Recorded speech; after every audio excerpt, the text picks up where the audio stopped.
The dynamic forces that have shaped our way of life range from innovations in technology to the growth of bureaucracy and the expansion of cities. These are all dimensions of social change, the transformation of culture and social institutions over time. The process of social change has four major characteristics. The first is that social change is inevitable. Nothing is constant except death and taxes, goes the old saying. Yet, even our thoughts about death have changed dramatically, as life expectancy in the United States has doubled since 1850. As for taxes, meanwhile, they were unknown through most of human history, beginning only as societies grew in size several thousand years ago. In short, there's virtually nothing that is not subject to the twists and turns of change. Is also sometimes intentional, but often it's unplanned. Industrial societies actively encourage many kinds of change.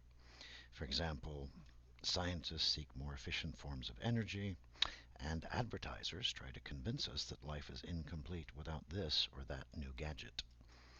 Early automobile manufacturers understood that cars would allow people to travel in a single day distances that had previously required weeks or months. But no one could see how profoundly the mobility provided by automobiles would alter life in the United States, scattering family members, threatening the environment, and reshaping cities and suburbs. Social change is also controversial. As the history of the automobile demonstrates, social change yields both good and bad consequences.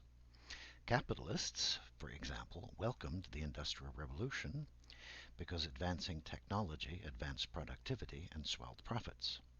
Many workers, however, feared that machines would make their skills obsolete and resisted the push towards progress.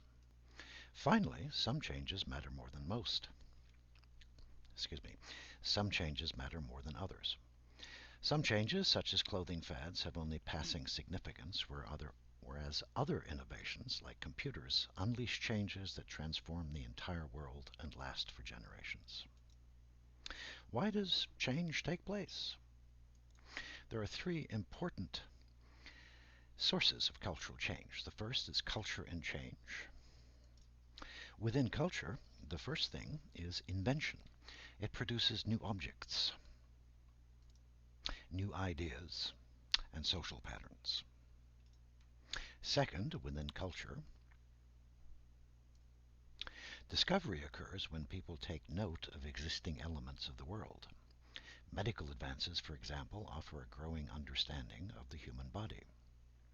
Beyond their direct effects upon human health, medical discoveries have stretched life expectancy, setting in motion the graying of our society.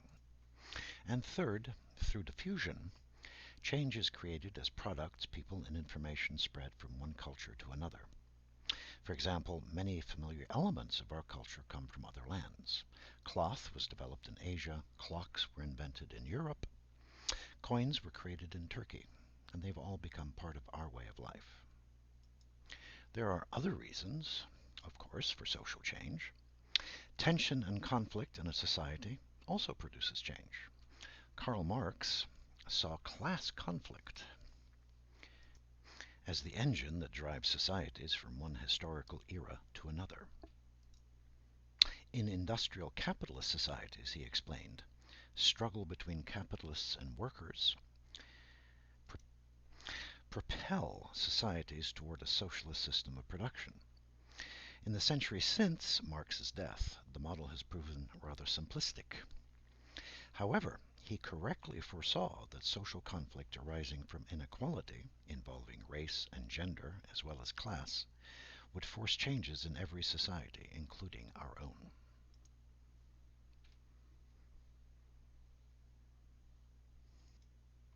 Ideas and change.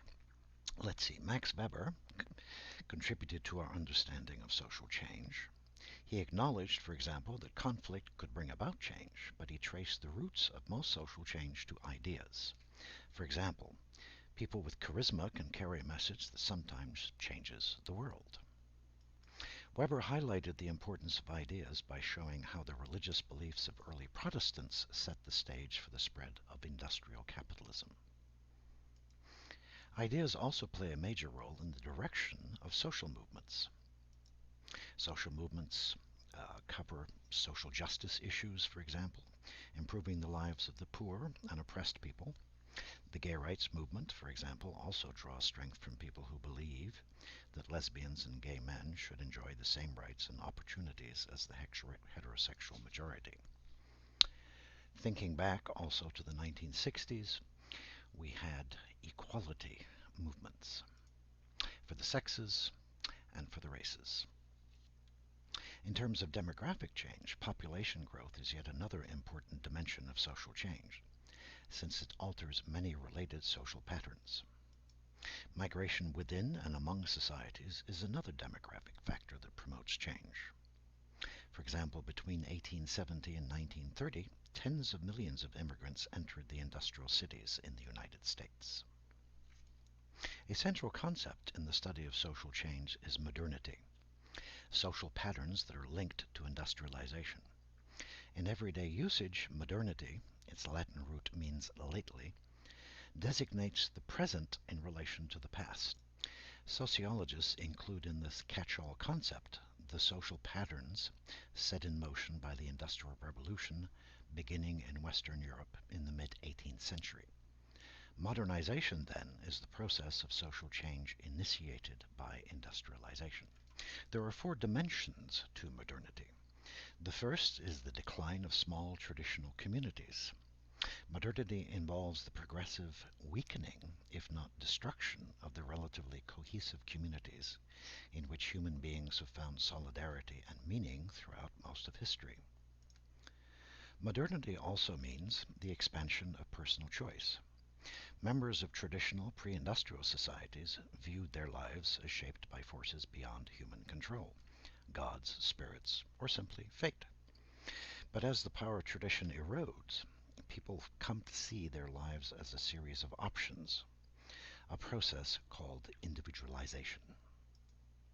In pre-industrial societies, strong family ties and powerful religious beliefs enforced conformity, while discouraging diversity and change.